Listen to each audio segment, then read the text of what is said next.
जैसे मोहल्ले के अंदर सारे के सारे जो डॉग्स होते हैं आपस में भौंकते रहते हैं, शोर मचाते रहते हैं, लड़ते रहते हैं, लेकिन जब उनको पकड़ने वाली गाड़ी आती है तो सब मिलकर उस गाड़ी वाले पे भौंकने का ये इंडी गठबंधन है। कुत्ता बड़ा वफादार होता है और वफादारी को जानने के लिए खुद वफादार होना जरूरी होता है। बीजेपी के प्रदेश प्रभारी दुष्यंत गौतम की जुबान फिसली और उन्होंने पूरे विपक्षी गठबंधन को कुत्तों का दल बता दिया। इसी मुद्दे पर बातचीत करने के लिए हमारे साथ मौजूद हैं उत्तराखंड कांग्रेस के प्रदेश अध्यक्ष करण महाराज जी। सर, पहली प्रतिक्रिया क्या रहेगी? देखिए, बीजेपी के लिए कोई आम चीज़ है क्योंकि उनकी अक्सर जबानें फिसल रही हैं। अभी मैं देख रहा था महेंद्र भट्ट जी ने भू कानून और मूल निवास पे जो है लोगों को माओवादी कह दिया। उधर दुष्यंत गौतम कांग्रेस और एनडीए के लोगों को कुत्ता कह रहे हैं। तो ये इनसे उम्मीद भी यही की जा सकती है क्योंकि कुत्ता बड़ा वफादार होता है और वफादारी को जानने के लिए खुद वफादार होना ज़रूरी होता है।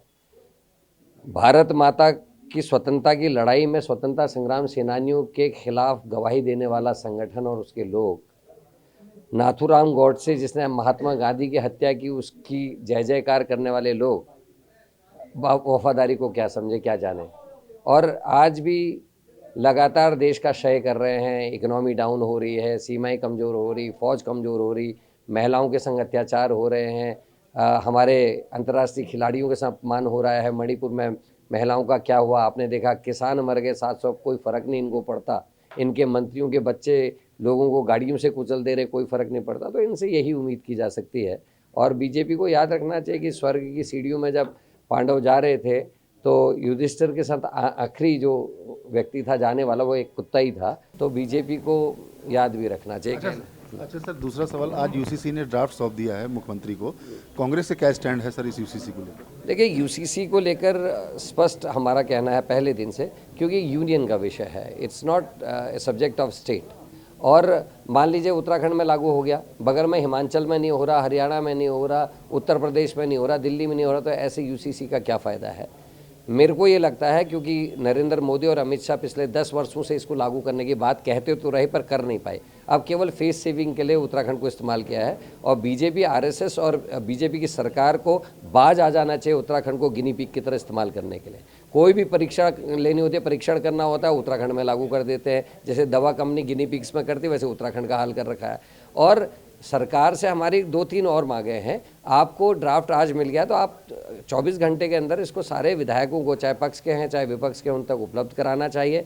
विपक्ष के नेताओं को भी इसको उपलब्ध कराया जाना चाहिए, प्रेस मीडिया को भी इसको उपलब्ध कराया जाना चाहिए ताकि उसकी स्टडी हो सके और स्टेट में इस विशेष महत्व के मामले में अच्छी डिबेट हो सके, सार्थक डिबेट हो सके।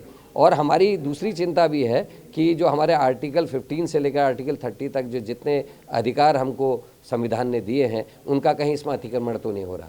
एससी, एसटी, ओबीसी, माइनॉरिटी और हमारे शेड्यूल ट्राइब, शेड्यूल कास्ट जितने लोग हैं उनको जो अधिकार मिले उनका कितना अतिक्रमण इसमें हो रहा है, ये हमारे लिए चिंता का विषय है।